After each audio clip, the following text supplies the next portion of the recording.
Okay, hello everyone.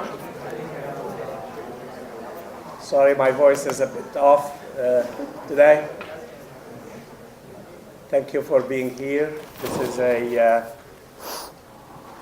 wonderful opportunity for all of us here at Northeastern to have an amazing team from Norala visiting with us, discussing brain computing, artificial intelligence.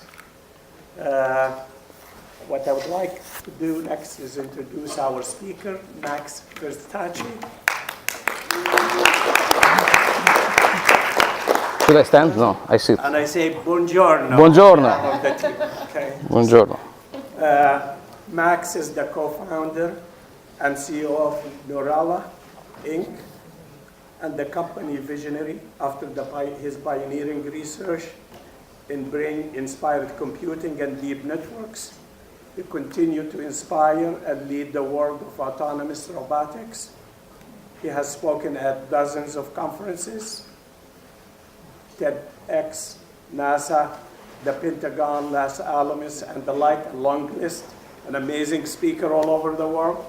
Max is a Fulbright scholar and holds 2 PhDs. One is in experimental psychology, and the other one is cognitive computing and the like from Boston University. Welcome. Thank you.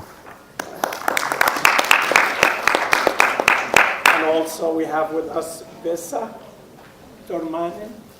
He's the VP of Engineering at Norala and former CEO of Attriboost, VP of Engineering at Pixar, and Director of Engineering at Nokia. Welcome. Thank you. Does this work? Works? Because I have it or because I speak loud?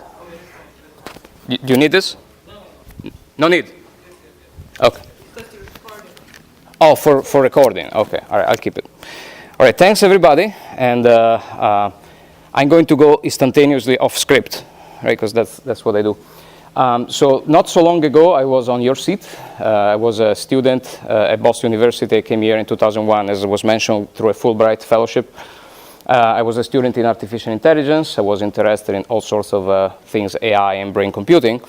And so I spent a good chunk of my life at this point working on neural networks and brain-inspired computing. So that's what you're going to see today. There is a continuity with respect to what was my passion during, say, high school, right? So one of those guys that has been fortunate enough to do as a job what he liked as a hobby and as a passion. So I spent a good chunk of my career at Boston University from 2001. My appointment is actually ending officially at the end of this year, right? I'm a research visiting professor. When I came here to this auditorium, I looked on the left and there is the Bouvet College. Is that correct? The big glass thing. And so I gave a talk there a few years ago because we were attempting to leave Boston University, me and my research group. I had a lab there called the Neuromorphics Lab, which was a specialized lab in artificial intelligence. We were trying to relocate because Boston University, and this is really an historical note that you should keep in mind, wouldn't care, and I use care as a metaphor, right? But wouldn't care about artificial intelligence, right? So for Boston University, artificial intelligence was a waste of time. And we proposed to bring that operation here at Northeastern, and it didn't go through. And I gave a talk, similar to this, and they said, it's very nice, but no thank you. So that was maybe 4 years ago, or 5, I forgot. But the world has changed dramatically since that time, right? So the fact that you guys are here listening to me, maybe you will come anyway, but the world has changed. Artificial intelligence is in everybody's radar. If you don't do AI, if you have an ad on a technology company today, I was coming to the office listening to NPR, and I don't know what company was it, but we are creating AI plus data mining, and so AI is like the pepper that you sprinkle everywhere, right? So the world has changed, and here are 2 lessons for you. Always do what you think is best, or what you think is you love, because you will never be beaten in it, right? So always do your passion, and never listened to anybody. Because if he would have listened to what people told me about AI, this company and this enterprise would not exist.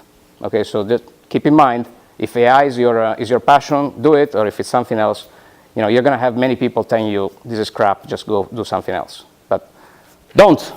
All right, lesson number 1. So, oops.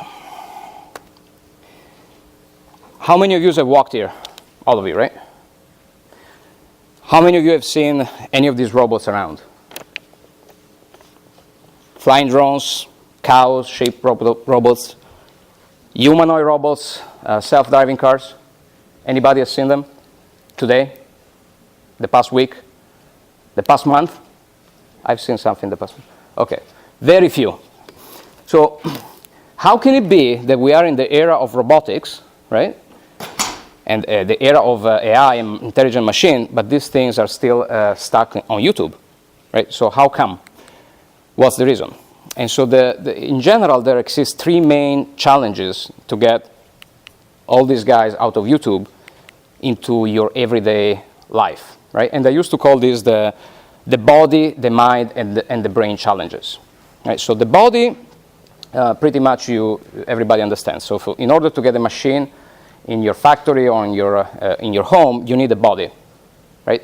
A device that you can put stuff in it. The second one is the brain, or the compute power. So in order to run a program or an artificial intelligence algorithm to make this machine smart, you need a processor of some sort. And then you need the mind. You need an algorithm, a piece of code that running on this brain, inserted into this body, lets the car or the cow or the drone do something useful. So all these 3 need to be solved simultaneously to unlock the power of smart machines. So let's look at the body. The body problem is on the way to be solved. All right. First of all, bodies of robots are a little bit different than what we thought. Today, the body of a robot can be a car. Right? So cars are available, they're cheap, and so forth. Drones, these guys, but today robots can be as low cost as $20. Right? So when we were doing research at Boston University, to buy a robot was like a line of budget of $10,000 or more. So today, it's a few hundreds. And one of the reasons is this, right? So what makes really robot expensive are the sensors in it, right? The cameras that make them see, the microphones, the accelerometer, the sensor package in general. So thanks to us relentlessly and uselessly buying new cell phones every year, okay? Do you guys need a phone? I don't, but I buy it anyway. The drawback is that robotics has taken off. Thanks to us buying continuously these devices, the cost of a camera, of accelerometer and gyro, which is what gives, for instance, humans and robots the sense of direction in space, right? Your inner ear can be simulated by a gyroscope and an accelerometer. So when you turn your phone, you can simulate the sense of balance in a human. The cameras and so forth. So the sensor package has gone to a minimum thanks to consumer electronic being cheaper and cheaper. Then there is the brain, right? So I don't know if you have noticed that you cannot buy anymore a single gigantic processor that runs at 1 gazillion hertz, but you're starting to see multiple processors sort of more parallel in nature, where you have a dual core, a quad core, 8 core, 16 cores, and at the limit, the processing industry is creating processors that are starting to approximate more and more how the brain works. So the brain is made by 100 billion neurons and 250 trillion synapses, right? So we are not there yet, but the fact that you have a 1,000-core cell phone gets you a little closer to having a brain on your cell phone, right? And so many of these processors are being developed, Google, TensorFlow machine, Fathom, which is a processor by Movidius, now bought by Intel. But more and more processors are starting to approximate for reasons that have to do with the physics of computing, right? So you cannot just compute faster and faster. You have to spread your processing in a way similar than the human brain does, where you have many, many different neurons, each one of them running at a slower clock. So the brain is being built by the computer industry essentially for the robotic and the artificial intelligence community. So the brain and the body, so the brain compute substrate and the body, the scaffolding where to put this processor is being built, which is great. How about the mind? right? How about the algorithm that makes this machine smart? So I categorize the mind into two main buckets. One is the mind of the operator, right? So to have a robot do something smart, you borrow the brain of the operator, which is not really a scalable way, but that's what's done today mostly. And then there is autonomous robotics. Are you ready? That's the smartest robot today available commercially. Built in Massachusetts. All right. So this is literally the most widespread robot in the world today, and that's is AI, right? So thank God there is a way out, and the way out is the human brain. So the human brain, or the animal brain, for all intents and purposes, is a very good metaphor to understand how to build a mind or an algorithm based on something that works in the real world. So essentially what we want to do, that we don't say to us, but that's our intent, is to emulate the intelligence of a human or an animal in a piece of software, right? So that's where we want to go. And so we can look at the brain as an inspiration, as a metaphor to crack the main components. And the brain has been partially cracked by people like myself and other researchers over the course of many decades, starting from the 40s. Even Freud had a little sketch of a neural network in his late 1800 sketches. So today we can model mathematically the information flow in single neurons, in their individual components, in the network of these neurons, larger and larger networks. And so we can take these equations and put them on processors. And obviously, the more parallel is the processor, the better you have the chance to simulate these neurons in a sense that makes it feasible for a real world application. So Neurala was born by looking at how the brain works. We looked at not the human brain per se, we looked at the mouse brain. And one of the moments of creation was with NASA, the space agency, came to us and said, we want to build a different kind of robot, where as opposed to send these ginormous, very expensive machines to Mars and have a guy joystick control them with a delay with the speed of light, depending, the orbits, between 10 to 30 minutes. You guys have seen The Martian, right? When they talk and they have to wait. So that's how the Mars rover is driven, right? So a frame that is seen by an operator on Earth happened 20 minutes ago on Mars, right?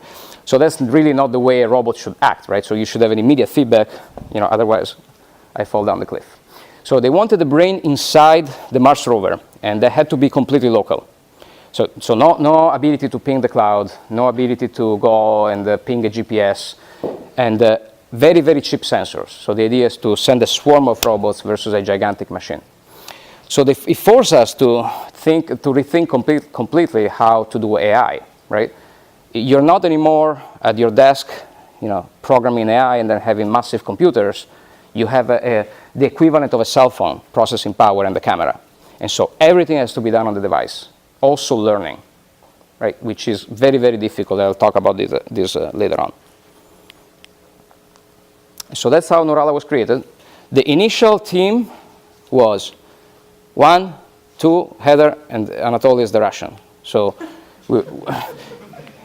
every technology company should have a Russian. So if you start in a startup, if it doesn't have a Russian, don't even do it. So we're talking about diversity and international team composition. Like 2/3 of Neurala's founding team were not from US, right? So, and when somebody says we shouldn't have international students, then Neurala would have not happened. So, but that's the team, and we are surrounded by Northeastern. We have one here and one here. They strategically placed to embrace the whole company. Right. So we started 3. This is Arya. She's my daughter. She comes to the office, but she's not part of the company technically. But she was there. So we are about, 35? 37, I think. 37. We are growing. Steady state, we are going to be about 40 people.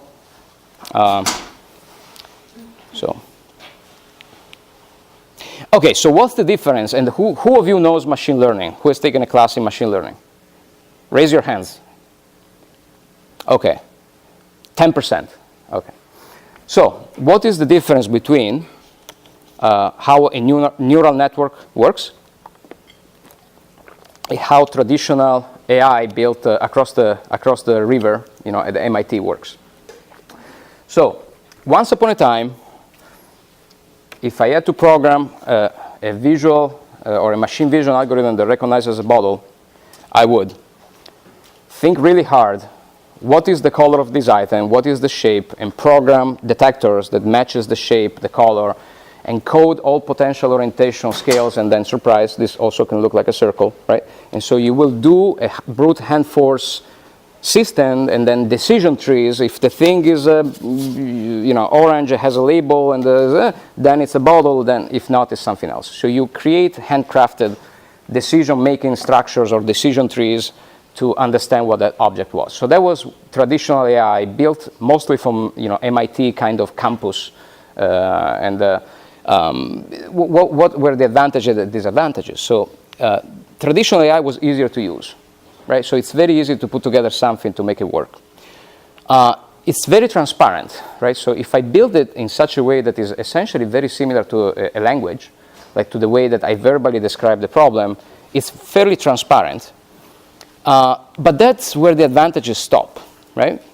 The performance of brain-based system or neural network systems, and today it's obvious, but when we started in the field, it was just the beginning, it's obviously very superior, right? So all the competition today, if it's visual-based, auditory-based, traffic sign reading, and all the major competition are won by neural networks, okay? Fact.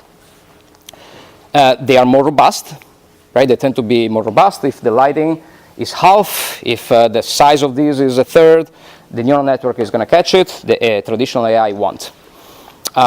They are more able to adapt and to learn. And these last two things essentially speak to the main difference between traditional AI and neural networks. In one case, you are building a system based on your intuition and you handcraft the rules.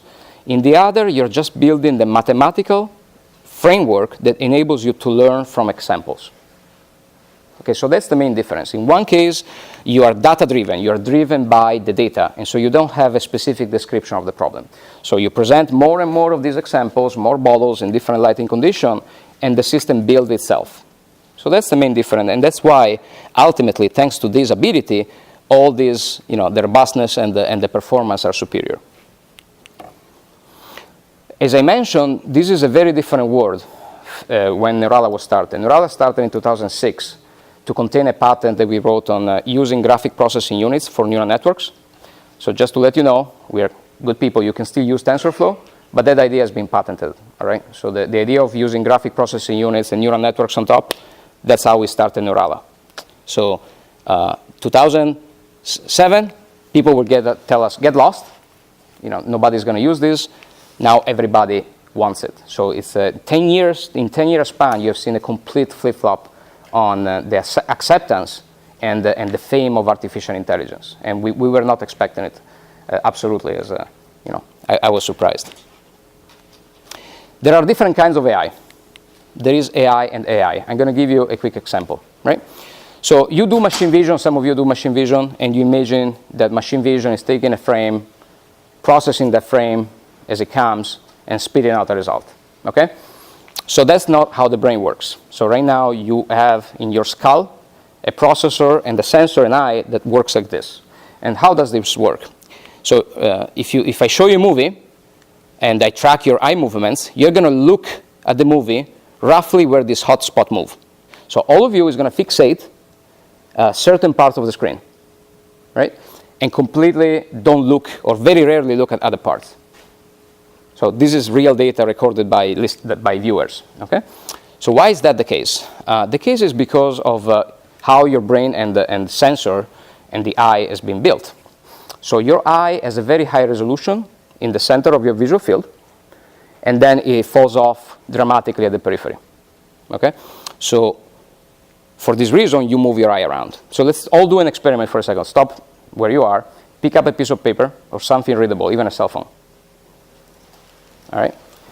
Then take your thumb. So Now the task is extend your thumb this length and look at it. Then take the piece of paper, and by you keeping looking at your thumb with your eye, don't move your eye, keep looking at the thumb, try to read the piece of paper going about 5 to 2 centimeters away. So if you don't cheat, if you don't move your eye, you would be unable to read it. So that's kind of, when you do this experiment, when I first did it in graduate school, I say, no way, that's not true, right? So it is true. You are absolutely blind to all the details in the periphery of your visual field, right? You don't see any details. And in order to see them, you're moving your eye. So you have a very high resolution in the center of your eye and very low at the periphery. Why is that? So one of my professors at Boston University did the calculation. If you will have the same resolution that you have in your fovea, which is the tiny part where you can see details, across the visual field, your brain will weigh 10,000 pounds. So this is 5 tons of brain. And so this is just one example of how looking at biology might help you prevent drastic mistakes that you might be doing by not looking at biology, right? So if you think that your machine vision is going to scale endlessly, and you're going to be able to do very complex things by just taking the whole visual input and processing it at once, perhaps it's not a good idea, right? So if you are Google, you can do it. You can build a brain with the whole Google. But if you want to put your brain on a car or on a drone, it's probably not going to scale. And that's an example. This is old. It's a 2013 video, I think, we did with NASA. And so that's an example of this visual system that has this little fovea. You see this crosshair that learns new objects on the fly. So this was our old lab in Neurala. And you have a robot going around and looking at various objects with this fovea, categorizing these objects, placing this object in a map. So the experiment is like this. I'm a robot. I'm looking, seeing various things with this space variant vision. I'm placing them in a map, going around, exploring like a rat would do, and going back to my starting position after the exploration, right? So I do this, and then I go back, recharge my battery, keep going, and while doing this, I have to avoid collisions with objects that might pop out in the scene. So that was our brain. We put it all on a single device in a robot, doing all these things at once. So in essence, it's a mini brain. It's like a rat brain on a cell phone-like device. Okay, so who knows neural networks, how to train them? Who has trained them? This guy always raised the hands. So only one? Come on. 2. All right, but this is your friend, because he's sitting close by. You told him during the talk. No. Huh? No. Okay, so let me drive you through how today's machine learning. So everybody has a little machine learning in your life now. If you use Google, Apple, you're having something around these lines being built, running on your data on your phone. Google, reading your emails, etc. Right? So the way today's machine intelligence is built, neural networks, is the following. You have 2 things to start. You have a massive data set and large servers. Right? So if you want, for instance, your brain to understand fruits and vegetables, you have a massive data set of fruits and vegetables, millions of images, running on a big computer, and then you do millions of iterations on it, and you build with these fixed brains. Right? So that all 99.9% of the artificial intelligence that you have today in the market is built through this paradigm. Okay? So this is the equivalent of the following process, right? It's like you are now at Northeastern University, and then you go to college, and then that's your last day of college, you go to work, right? So throughout the college, you have done this learning, and then you go to work. You go day 1, day 2, day 3. Day after day, you don't learn anything. Because all you've learned, and these guys know, is what you've learned during the training phase, right? So you have all this data, you threw it to learn, and then that's all you know. So the result is that your AI only knows what it has been trained to do. It doesn't matter how many days it goes to work or it's used in the field. It doesn't really improve over time. So that's a typical graph, right? So you start with the images, and then you iterate many times, and this can take from many hours to sometimes weeks to train the brain, right? So at Neurala, we had to do something different, right? Remember, NASA told us, you have this thing, this brain on the rover, you are on Mars, you cannot call home, you have to learn directly on the device. And so we say, oh, man, okay, what do we do? So we started with a clean piece of paper, and we redesigned the way this system should work. And we came up with an algorithm that is able to learn instantaneously, pretty much like you are able to, right? So we looked hard at the cerebral cortex learning, and we came up with a different paradigm. And you guys are frowning because you don't know about this, but we have it. Right? Okay. That's why we exist. So right now I'm talking, and you're learning as I talk. Right? So humans don't have this discrepancy or this difference between learning and performance. Right? You're performing, you're understanding what I say, but you're also learning it as I speak. And so that's the equivalence of our everyday life. Right? So we learn instantaneously, day by day, moment by moment. So we came up with this algorithm that enables you to learn instantaneously. At each step of your learning, you're learning. And then the more you learn, the more you get to perfection, pretty much like humans. So these are some examples. I don't want to bore you with details. These guys are taking notes. But the basic idea is this is a comparison of our technology, which we call lifelong DNN, or lifelong deep neural networks. The basic idea is that our algorithm is as good as the others, right? So it performs as well as the others in terms of raw precision, but it takes very little time to train. So if you want to learn a particular data set that we looked at that has 400 images, it takes us, 300 images takes us a second versus 43,000, right? Which is, you can't even see it on this graph. And so that's this difference. Right? So I didn't know how to explain 1 versus 43,000. And that's the difference between a chipmunk and an elephant in terms of weight.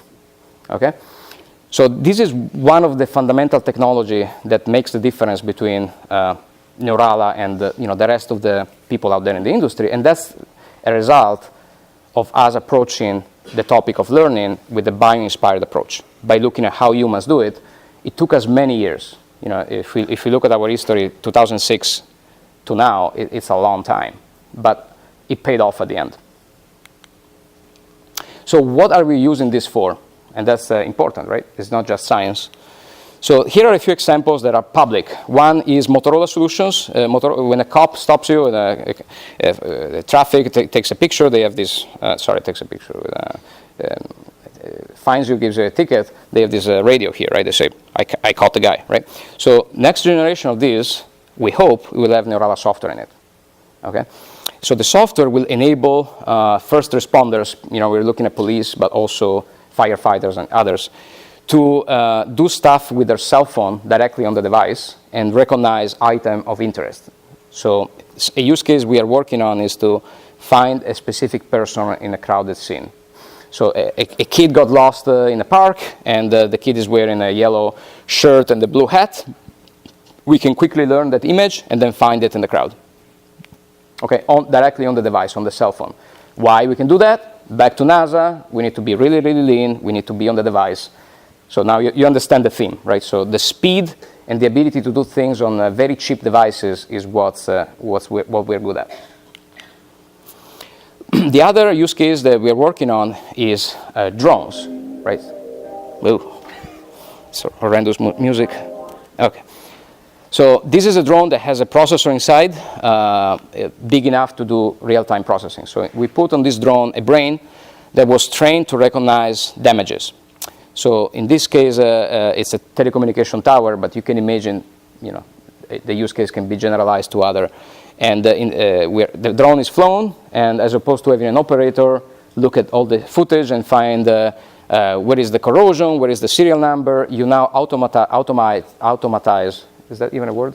Automate the process of processing all this video, right? You don't want humans to waste their precious time. You want machines to do this job. And similarly, we are working with other customers to put larger brains that cannot be fit on a drone, but can be processing the image once it has been collected.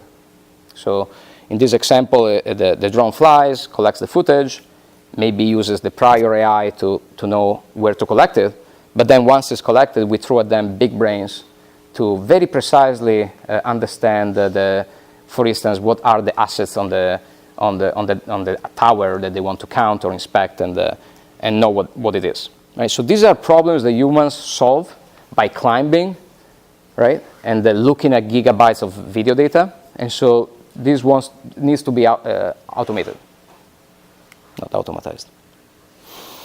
Similar use case. Similar technology, different use case. This we are working with a couple of organizations in game parks in Africa. The problem is surveillance. So game parks, I don't know if you are aware that elephants and rhinos are being killed.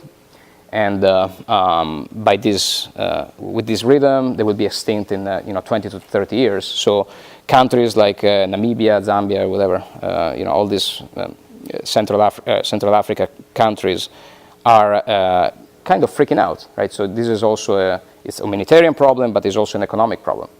So they have drones. They are starting to field drones that fly overnight. That's where the killing happens. And nobody wants to look at 8 hours of infrared videos. I just don't want that job. So AI is going to take those jobs.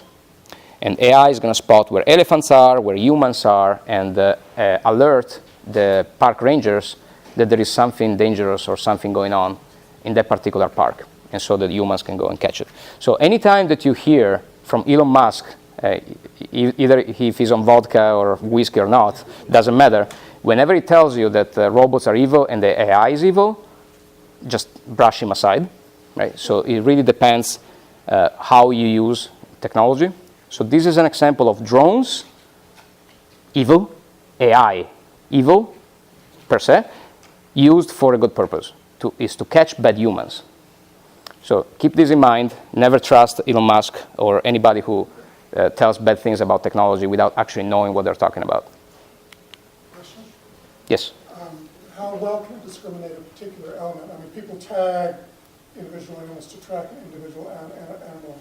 Are you at the level of just saying this is an elephant, or could you end up identifying a particular elephant and tracking that particular elephant? Yeah, so that's a good question. And with our technology that enables real-time learning on the device, we can learn a particular specimen.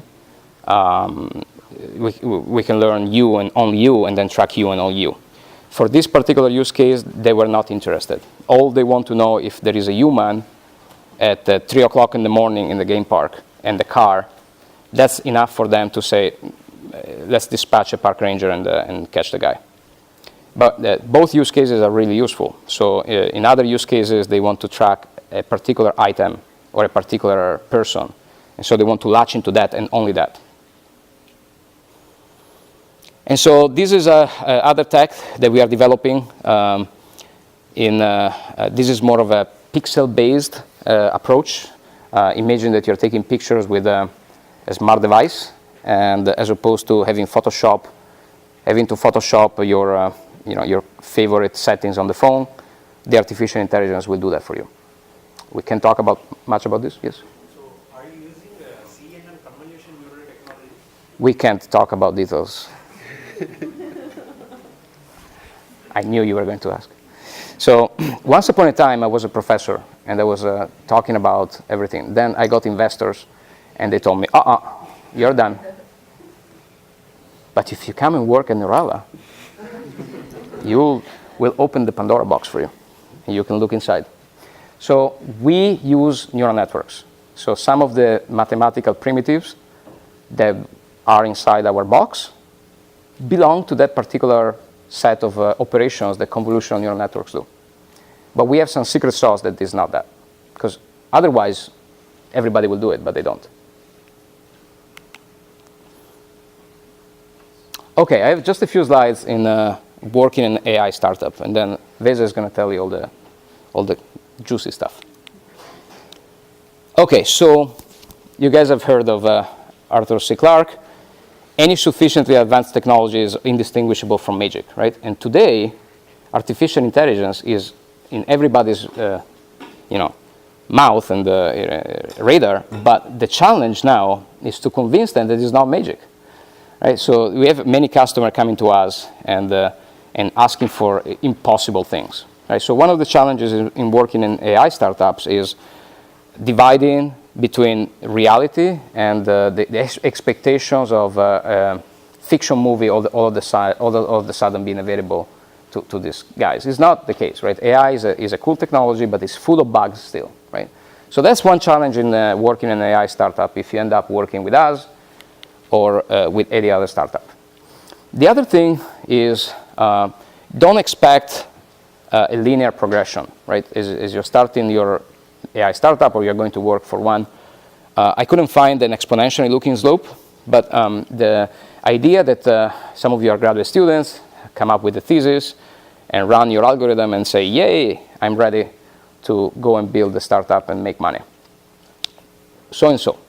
So these are the stages that we have been through. And right now we are past this one because this slide is a few months old. But we started with this, right? We graduated and we say, yay, we got it. It works on a JPEG. Okay, then we got NASA, the Air Force, a bunch of other agencies coming and say, okay, can you make it work not on your stupid JPEG, but on a real problem, still constrained? And so Mars, virtual environment, Air Force stuff, very hard, all right? A big slope here. Now, you think that's hard? This is hard. When a real customer with a real problem where there is stuff in the world that you cannot constrain comes to you and say, can you make this work on 1 million of devices? Sorry, on a real use case. And then the next step is, well, now that you prove me you can do this, make it work for all of my use cases, right? Make it available in an SDK format so that I can just use it and blah, blah, blah. And so what's coming next, as you can imagine, is making these stages happen so that consumers and our business partner have this AI embedded. So it's a very long, very steep slope, right? It's not for the faint of heart. But, this is from my background in Italy. This is a Dante piece, and I'm going to have Maricla translate it. Considerate la vostra semenza, fatti non foste a vivere come bruti, ma per seguir virtute e conoscenza. We were not, this is Ulysses, by the way, he's telling his crew, let's follow me, let's do this, let's go leave hell and go to purgatory, because they were in hell and they had to go up, right? And the crew says, no, Ulysses, it's impossible. And he replies, we didn't come to Earth to do easy stuff, but we came to Earth to follow virtue and knowledge. Pretty powerful, right? And so the crew say, okay, if you say so, I'll follow you. So coming to AI is this, right? You're going to jump into something very, very, very hard, but what else would you want to do? I wouldn't want to do anything else, so I did it. So today we are here. Next few years, AI is going to be in all these devices. Inevitable. It's not just Neurala working on this. There are many other startups, large companies. So we are entering a world where the brain is going to be everywhere. And excited to be here to talk about it. Some of you will join us, the best and the brightest. And now Vesa, maybe you. Yeah, I had the guy here. It's scary. I forgot. Vesa, if you don't, but maybe I'll wait for questions at the end. But Vesa is going to tell you what not to do when you apply for a job. Because you all want to get, a little turtle want to get to the water, but you want to be that turtle. And so there are many things you should keep in mind when you build your resume and apply for jobs.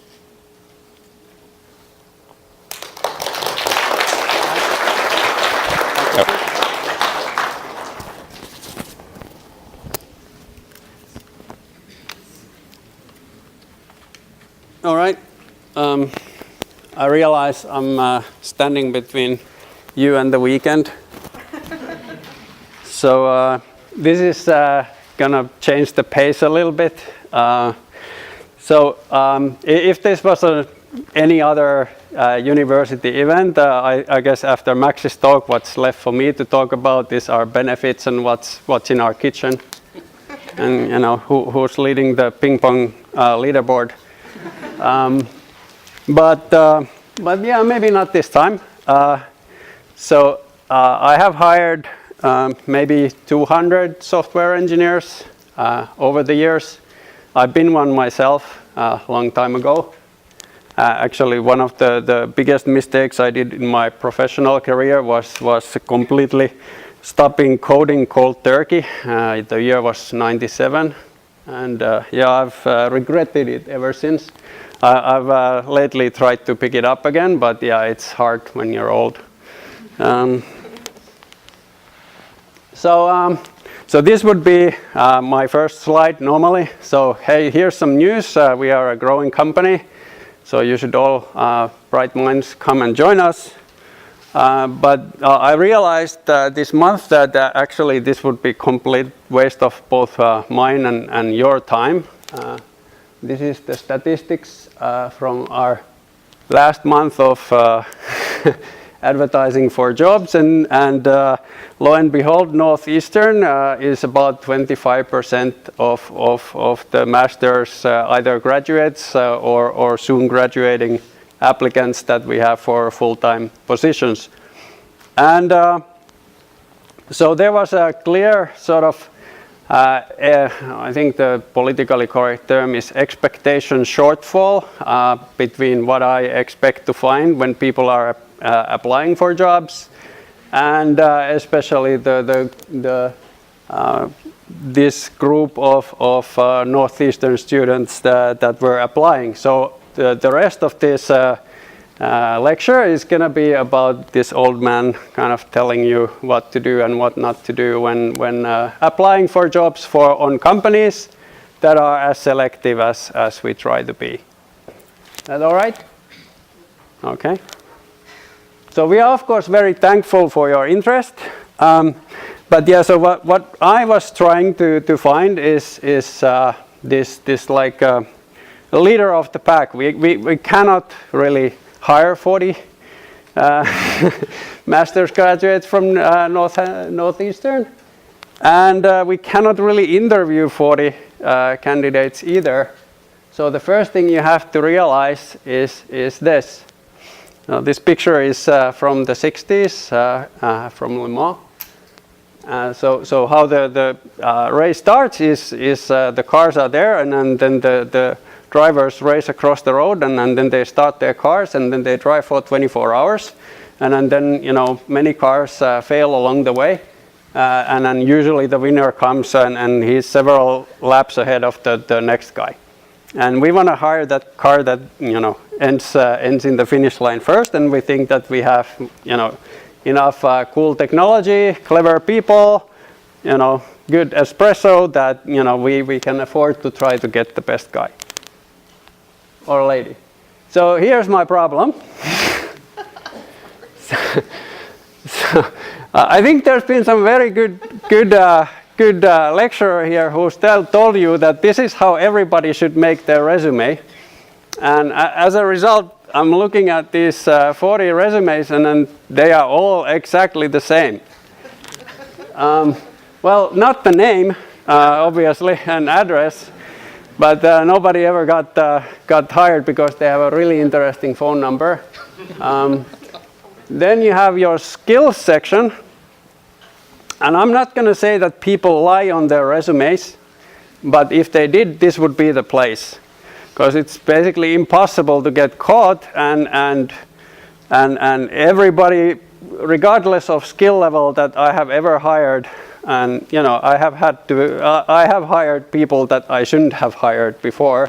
So their skills section in their resume looked exactly the same as the best people that ever applied for a job. Basically, the only mistake you can do in that section in your resume is to leave out the skills that the job advert listed as mandatory requirements. So if we are hiring people who need to know Go or Erlang or whatever, if you don't list it as a skill, you will probably not get a call. Then you have your degree, but as there's tens of you who are applying, your degree will look exactly like the other person's degree. And then you have all these projects you have done as part of your degree. But again, the next person that, if you look around, they've been doing the same things. So with some differences. Obviously, if you have done something that has to do with who was the neural network person? Yes. So obviously, you have like a leg up on the other guys here because you have done something that's relevant to what we do. But for the others, these are, fantastic. I'm sure you did a good job. But you are not really telling me something different than the other person. And then that makes it hard for me to select. So the only thing that kind of you try to be unique with is your work experience, and you've devoted less than a third of the available page to this. So my previous job, or a couple of them, were in digital marketing. So I'm kind of putting my computer scientist hat aside, and then the rest of the lecture is going to be about marketing. So what does it mean to market? It doesn't always mean to lie. So marketing is, you need to stand out somehow. So who knows which movie this is? Oh my God. Just one person? Great movie, you should see it. Yes. Brian. So what are all these people shouting in unison? I think it's Brian, but I forget. I just remember the movie. I don't remember what I think they're shouting Brian's name. Yes. So all of these people are shouting, "We are all individuals." What's the movie? It's called Life of Brian. Life of Brian. Yes. So Brian was a baby who was born in Jerusalem, about 2,000 years ago, but he wasn't that baby. He was just a baby. How do you stand out? That's marketing. So first of all, you should stand out in some dimension that we deem valuable. Like if you go to buy fresh vegetables, the shop that you want to go to is the one that's trying to sell you fresh vegetables. So what we are looking for, and I would say this is all computer science related startup hires looking for. So first and foremost, we want to have people whose code we can read and trust. And what does trust mean? So startup companies are all going for this repeatable, scalable business model, and you don't usually land on it on day one. So you're going to have many twists and turns along the way. You have different kinds of projects, so you need to move quickly and change direction. So we cannot have like 100-person QA department that's set up all these processes to monitor that you never make a typo or do something a little bit dumb. So we do peer code reviews and things like that, but essentially the basic code that you write day in and day out should be quite good. And you should understand the consequences of when things go wrong. Then the second thing, and this is really kind of completely devoid of any talent. This is all just hard work. Whatever technology or platform or framework or programming language that you really like, you should become like world's foremost expert on that. And that's not as hard as it sounds.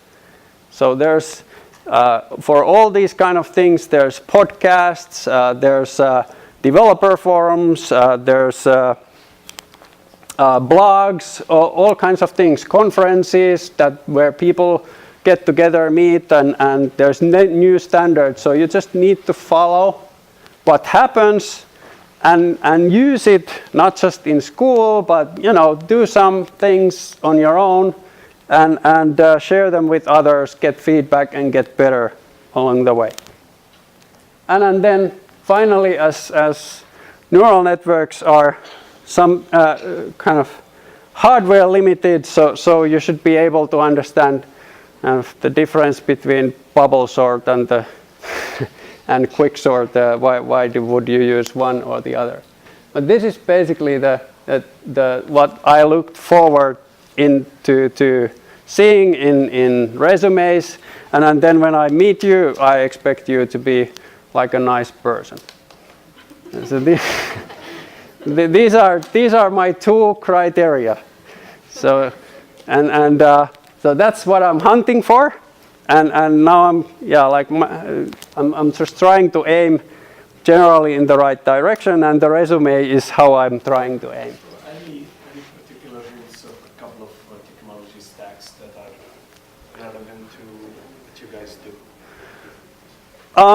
So what we do, what we use, we have basically two kinds of platforms. One is we code a lot in C++ 11 and later, and then we have this other product which is mainly JavaScript, so Node.js in the server side and Express server, and then AngularJS or Angular 4 and 5 in the client. But I'm not just talking about us, that you should become like our prototype developer. You should think about what you really like to program with and go with that. I'm sure there's companies using that. My previous company, we used a lot of Ruby on Rails and the entire Amazon stack, but basically it depends, and it'll shape your direction, of course, a bit. But it's always going to be easier if you know one thing really well to also transfer it to another technology than if you have like shallow understanding of a lot of things but not really know anything deeply. One thing you said sort of surprised me. I'm probably telling my students to do the wrong things, but I focus on projects and what they put up on projects, because I personally think projects can be very, very different. Like when you do a resume, everybody says that I know Python or C++, yada. But when people put up a GitHub and a blog, and not only put up quality work, you don't put up crap, you put up stuff that you believe in. It shows, and the code isn't just code, it's well-explained code.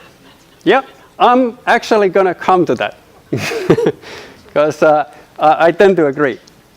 So this is, starting from kind of bottom. So these are kind of leading indicators of exceptional performance that I have discovered, throughout the years that I've been doing this thing. So first, if you have a person who's contributed to an open source project that, is some technology that many people use, I've never had an employee who was doing that on their free time and wasn't fantastic at work. So this is a really good hobby to have. Not everybody can do that, so the next level up is to have a portfolio of things that you have done out of love for programming. Doesn't really matter what they are, as long as they are well executed and complex enough. That, like if your hobby is to write Hello World in 200 different languages, it might not be that interesting, but yeah, like well-executed examples of what you can do with a particular technology, and you can share these with people as well. GitHub is a good environment for that. Then, when I was looking at my slides before coming here, actually the next thing that I would put there is references. So if you have had internships or previous jobs, and you have left this trail of bosses who absolutely loved you as an employee, and you have their phone number, that's really good. It's worth more than the academic projects, because you'd be surprised. So if I call a person that you reported to, 9 times out of 10, these people are very open about what you were like, even though they don't really know me at all. And this is something psychologists can probably explain better. But and this is especially true if they really liked you. If there was something there that didn't go so well, you can usually, if they don't explicitly say it, you can usually hear it from their explanation of what transpired. And then we get to like the academic projects and those things. A further comment on the references. I get asked for a lot of references. A lot of times they're people who just took a course from me. So essentially, all I can tell you if you call me is, this student did well in my class. Yeah, I'm not talking about like lecturer references. Right. It would be, because it would be, if you worked for somebody and you were there for at least say 6 months, a year, it's like compared to we can interview that person maybe 2-3 hours. But what I'm saying is the student should think about who they get the reference from. Yeah, it would be like professionals. Rep, because somebody might not have as big a rep, if they've actually worked with them for a while and get to know them, because literally all I can say often about a student is essentially what you could get from their transcript. Yeah. This person got an A in my class. Yes. Well, yeah, my previous company was Fixu. Fixu was started by 2 professors in UMass Amherst, both computer science. CTO and CEO of the company came from there. And well, we used to use that somewhat in the recruiting, would you believe?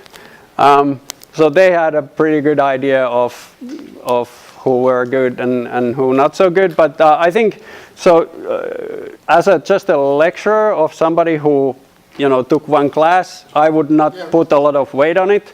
If you had a teaching assistant, that would be better. Some students have had more. And then, somebody did a co-op period or internship somewhere, it's much better. And then if they worked for somebody for a year or longer, that's gold. Yeah, but I'm just from a perspective, the student who you ask. Yes. You should ask somebody who knows you. Yeah, absolutely. Yeah, otherwise it's pointless. Yeah, I agree. So this is about the GitHub repo. So I would say 9 times out of 10 when I get a student's or graduate student resume and it has their GitHub account, it basically tells me that they can set up a GitHub account and almost nothing else. Well, it tells me that they don't love programming, and that's kind of the worst thing you can say.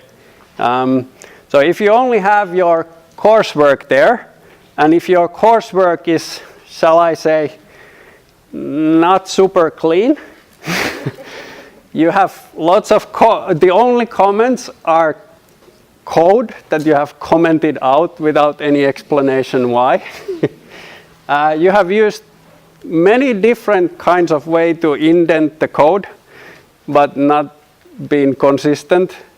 All these kind of things just tell me that, why did you put the link there? Because I'm going to assume this is the best thing you can do at the moment. Can you repeat this? If you ask listen to this. So I would recommend that if you want to have a GitHub or Bitbucket account that you link in your resume, you don't use your student GitHub account for that. You build something, maybe you take a project that you did for school and you really polish it and you put it there. But yeah, my criteria is tougher than your professors. I can tell it by experience because I've been looking at this a lot lately. And this sounds kind of silly, but there's a lot of people whose hobby projects include tests. So they have automated tests for their thing that generates poems. And that's fantastic. I want to hire that guy immediately. Yeah, I have. So this is about the GitHub bit. So make sure that you realize that in order for your code to kind of cut the mustard professionally, it has to look clean. It has to follow some kind of style guideline. If you indent your code the way you did in the university at us, your code review is coming back without a lot of oversight. And yeah, testing is mandatory. And if you don't have a README there or any kind of documentation, it doesn't tell me a lot about what you want me to look at either.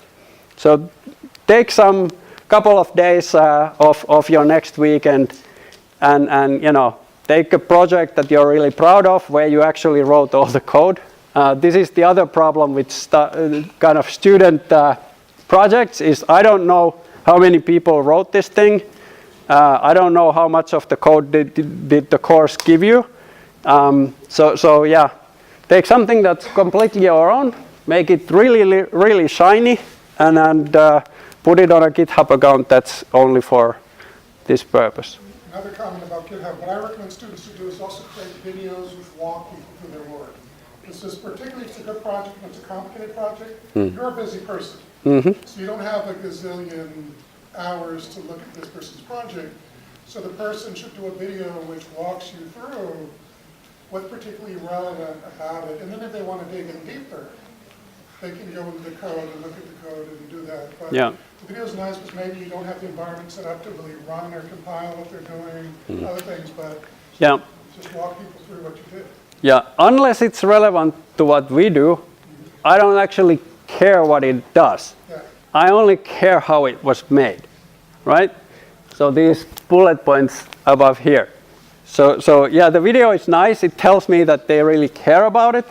But yeah, I'm mostly keen about how does their code look like. So I mentioned I stopped coding, but I can still, tell good from bad.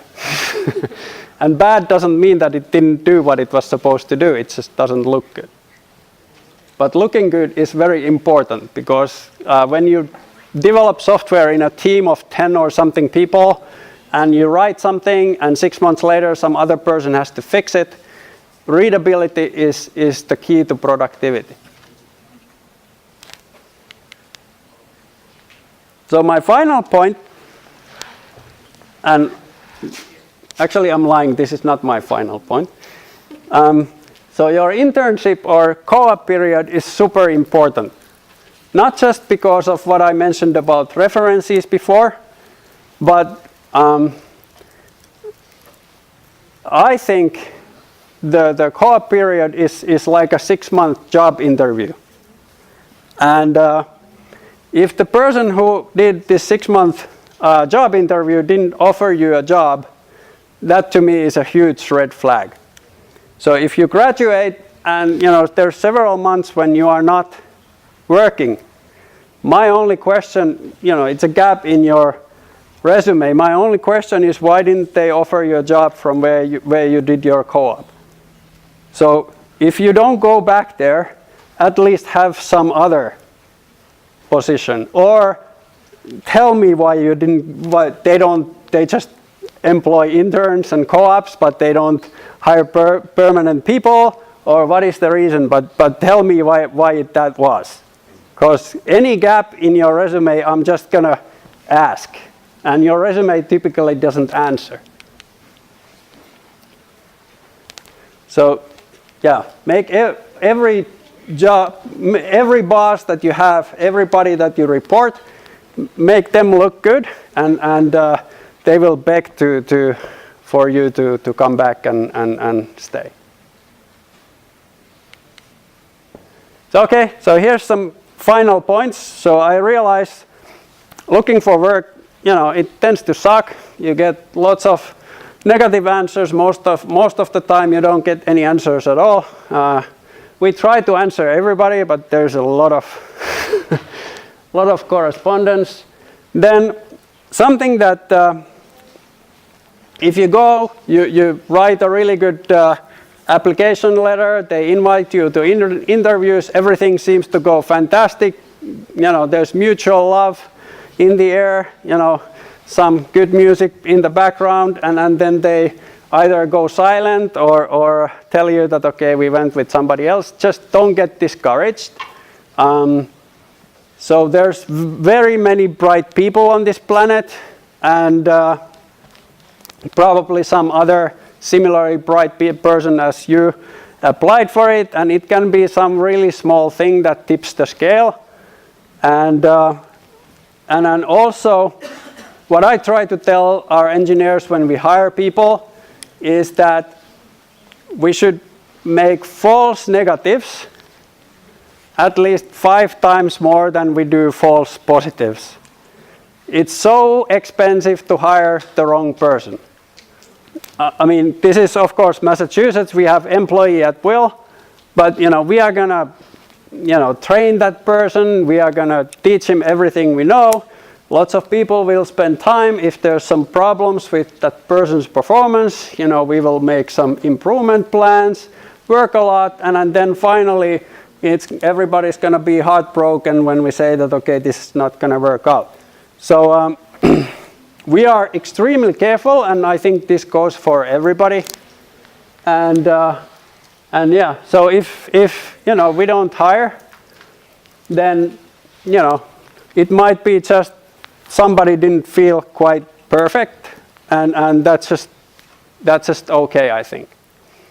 So we have several developers interview each applicant, and unless we are unanimous that we all want to hire this person, then we just don't hire. And what I said about your resumes and stuff, it's really about marketing. So now you know what we need, what we want. So you just try to make you can have a different resume for every job you apply for. You just look at their ad. What are the things that this company is looking for? And you think about what am I great at? And then you try to create something that, where those things meet. If you think that, okay, what I'm now, my kind of generic version of me should be, hired for every programming job on this planet, you're somewhat mistaken. I'm sure, there's companies that, they try to hire a lot of people, but startups are not those kind of companies. We try to hire very selectively, but hire extremely high performance personnel. And don't repeat my mistakes. So even if somebody makes you a manager, still keep coding. Coding is important, especially for a software engineer. So yeah, and then I got my master's in computer science, and I started programming again in 2013, and it's been a hard mountain to climb, and I'm afraid that I'll never be very productive. So yeah, I'm not eating my dog food here, but yeah, don't do what I did.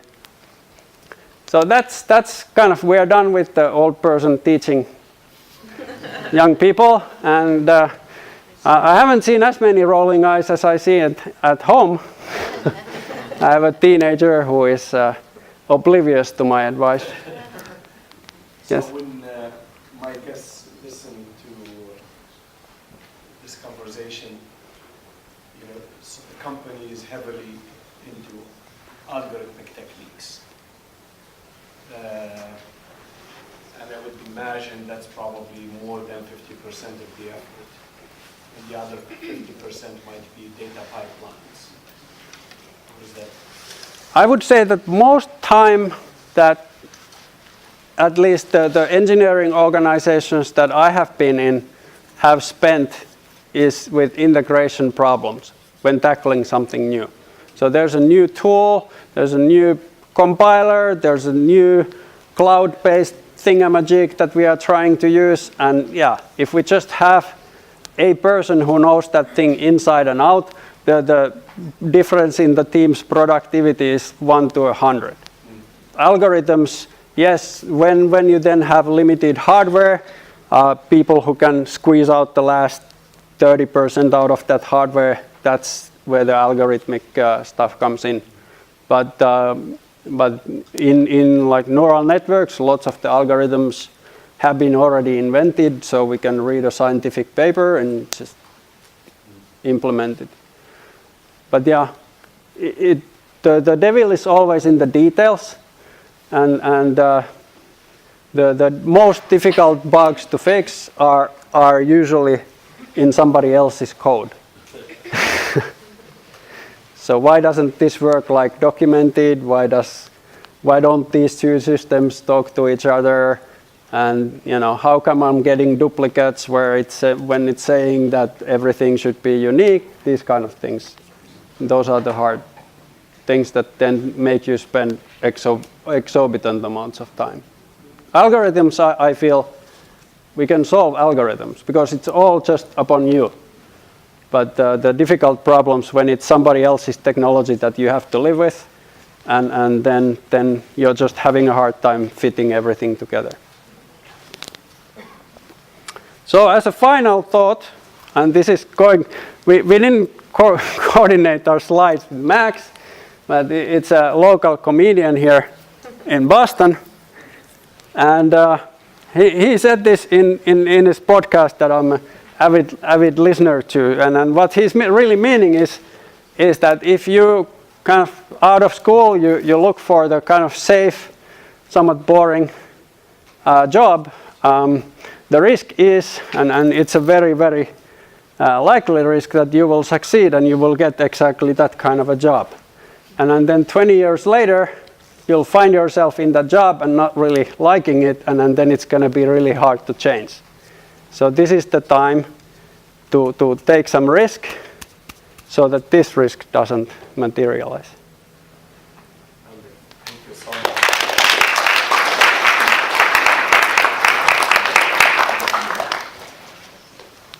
We appreciate all the insight here for our students. Whatever you're saying is very consistent with what we try to reach with our students ourselves as well. Do we have some time for questions or?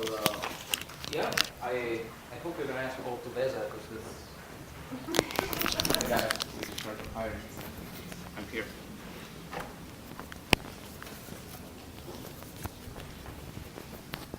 There's a joke. So I come from Finland, and there's a joke in Finland that the best way to get a lecture hall in Finland completely silent is to say, "Are there any questions?"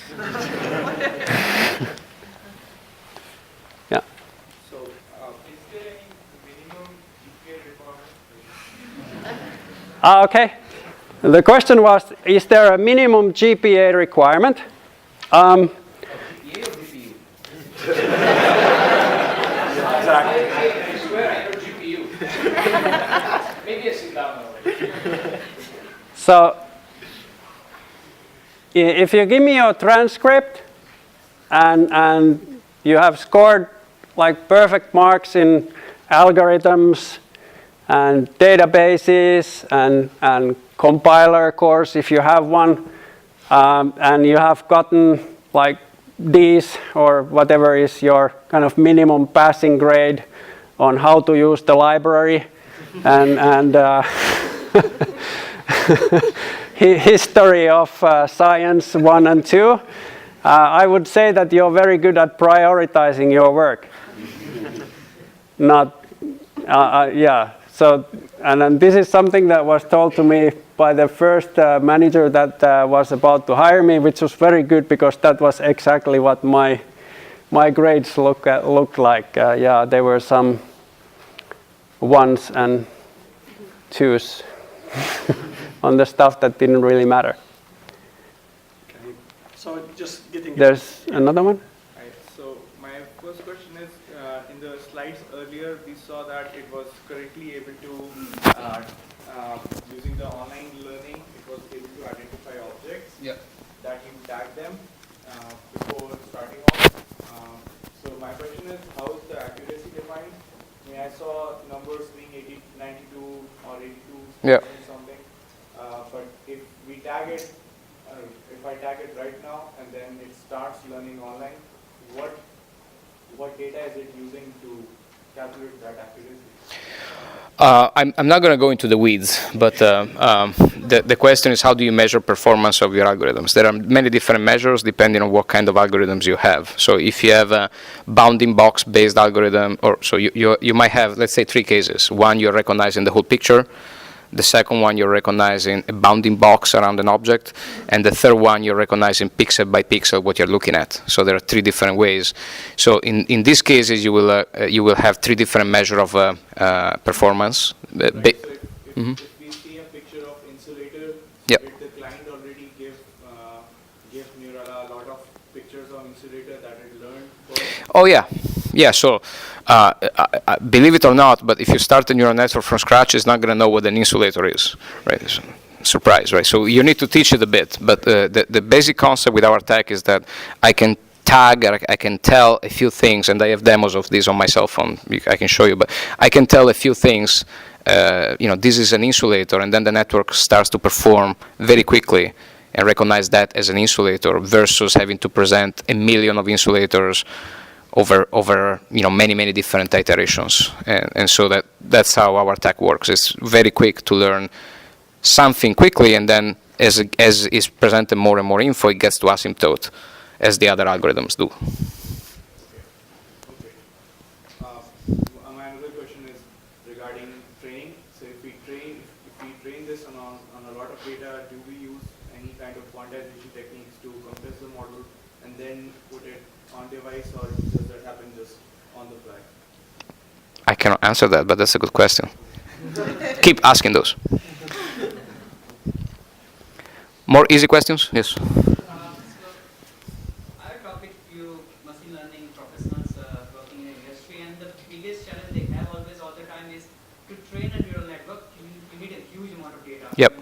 Let's take one particular use case. I've been working with some guy who was into recommendation engine, and to build a recommendation engine, he said that he need like people's like 3-4 months of continuous activity data to train the neural net. But in your case, it says that you don't need that much of data. So is it like your proprietary work, or is it, something they are missing out, or, Both. It's a proprietary work that you're missing out, but you can buy it pretty soon on the shelves. No, I'm joking. So yeah, it's proprietary work, right? And it's not mainstream yet. We as a company, we are launching several initiatives as we speak. We are really busy. There's not going to be much Christmas because we are making this technology available to consumer devices, drones, and so forth.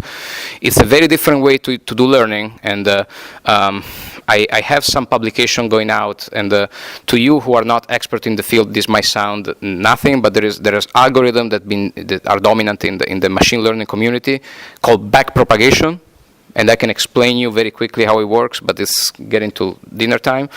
But this was developed in the 60s, to essentially solve the problem of learning in neural networks. But the shortcut that they took at the time was to make learning really, really slow, right? So by playing with the parameter that is called learning rate, it's in order for the system to mathematically settle on a minima, which is you want this little ball to go down until it finds the perfect valley in the error rate, they need to have a very, very small learning rate.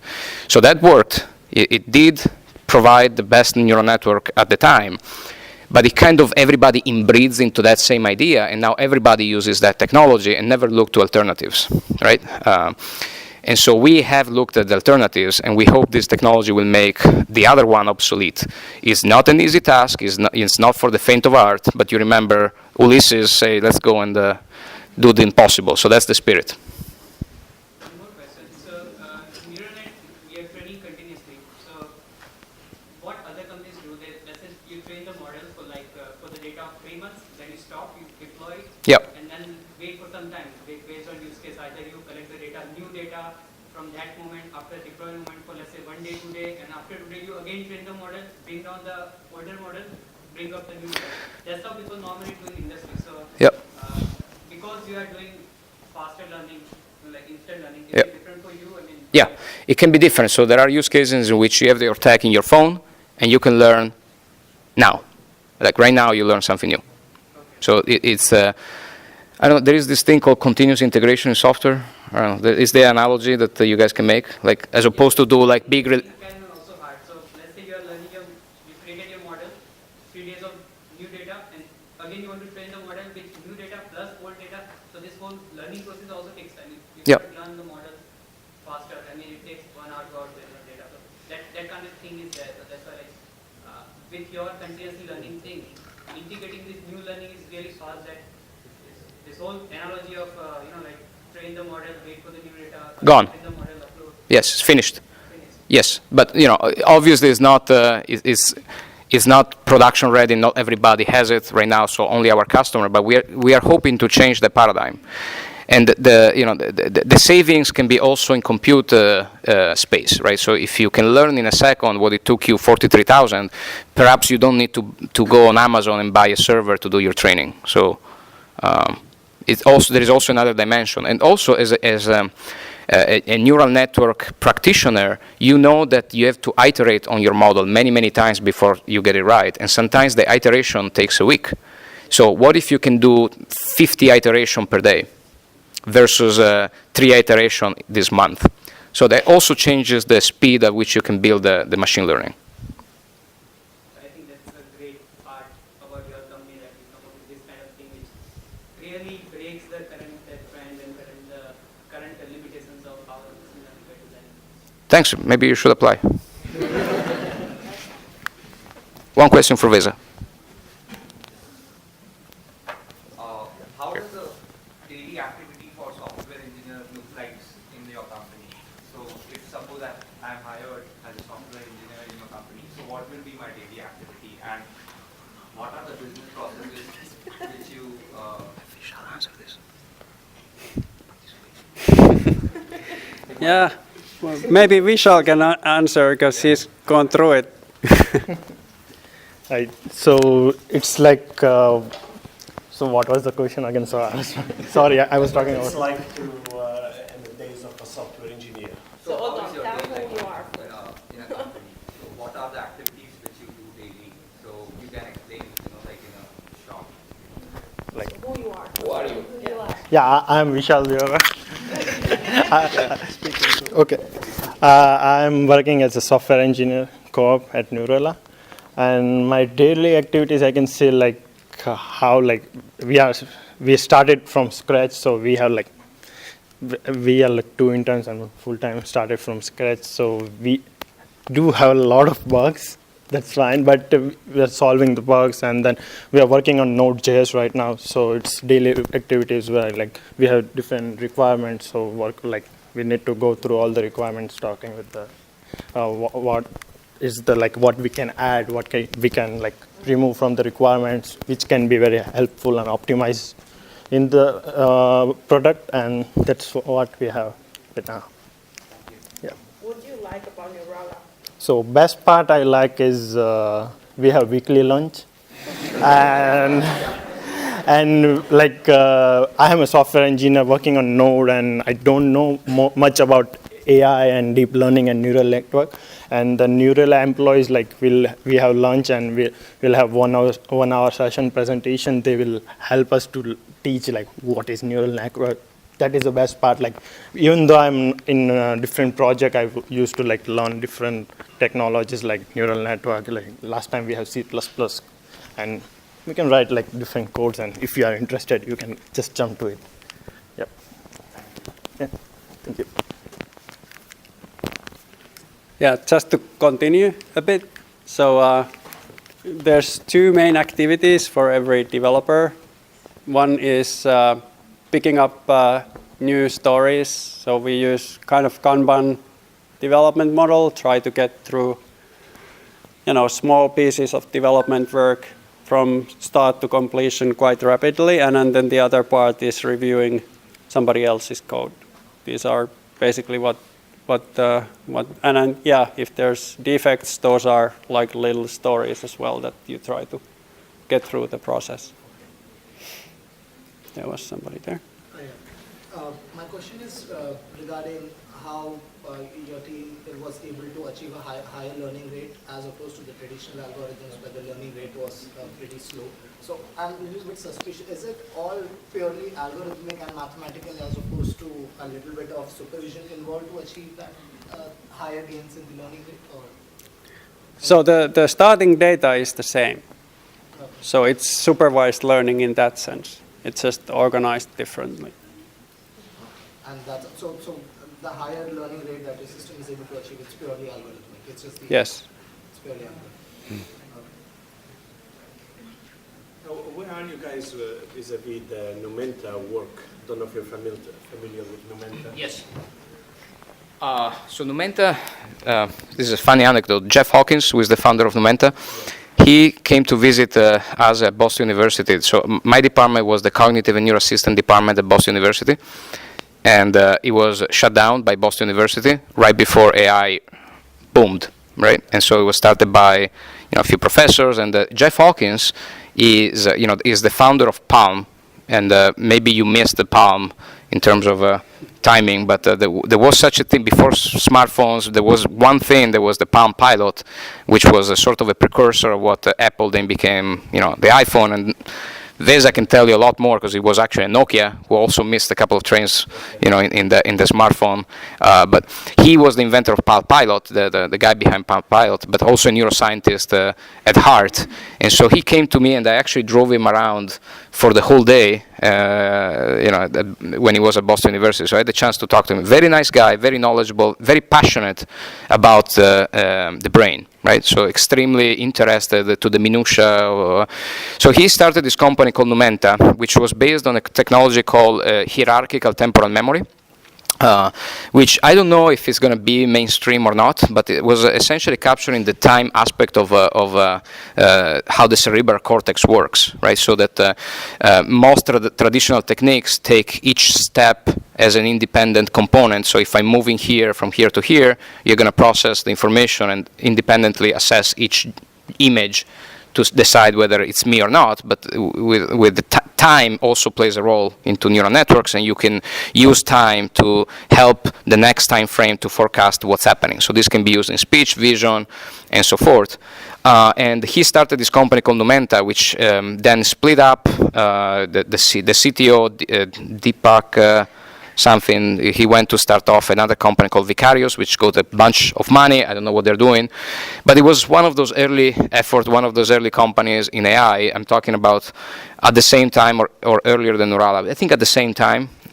Obviously, he got much more money because he was already rich, right? So the company got much more money. But I don't think they found quite the niche. I know the last time I checked, they had this product called Grok, which is an intrusion detection system.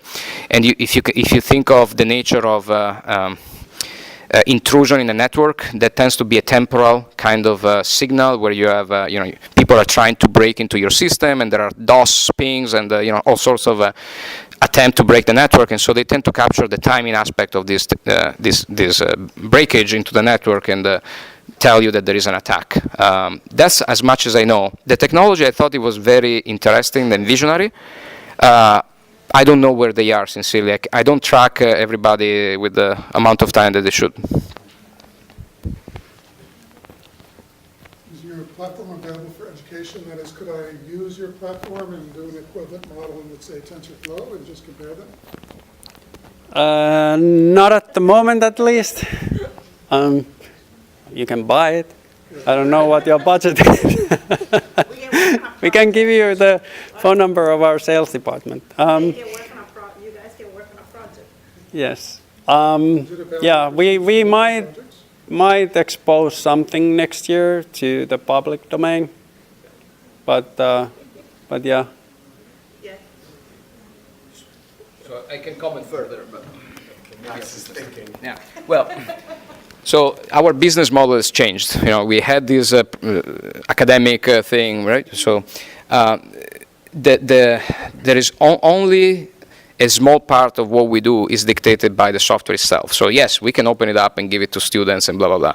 But we also have to have a compelling reason to do so as a commercial strategy. So right now we are targeting large companies with large revenue potential and stuff like that. As Vesa say, we are going to open up possibly in 2018, but startups, it really depends how the wind blows. And one single project, if you're really small, a single project can change completely a company. And so I cannot say that we're going to open it up to academia, but as Marikla was saying, maybe a project can be a way to do it. Like ad hoc, there is not systematic academic license now, but ad hoc there can be.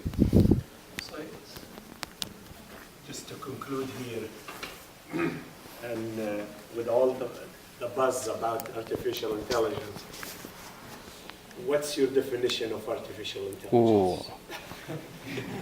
That's a great question. You're doing this to me before dinner. I want our students to go back and be able to answer that question for their parents at some point. For their parents? So artificial intelligence come in very different flavors. So there are, as I was mentioning, there is this if-then style of AI, which is fairly easy to program and understand. I think AI to me is almost an overlapping field with respect to how biological brain works, right? So to me, you are studying or you're building AI if the difference between your code and the biological brain is passes the Turing test, right? It's almost is indistinguishable. That's where my brain lights up and they say this is really AI versus some other methodology that might look like AI, but it's just a very brittle and if-then statement. But I am biased. I come from that camp, and that's what I consider AI versus not.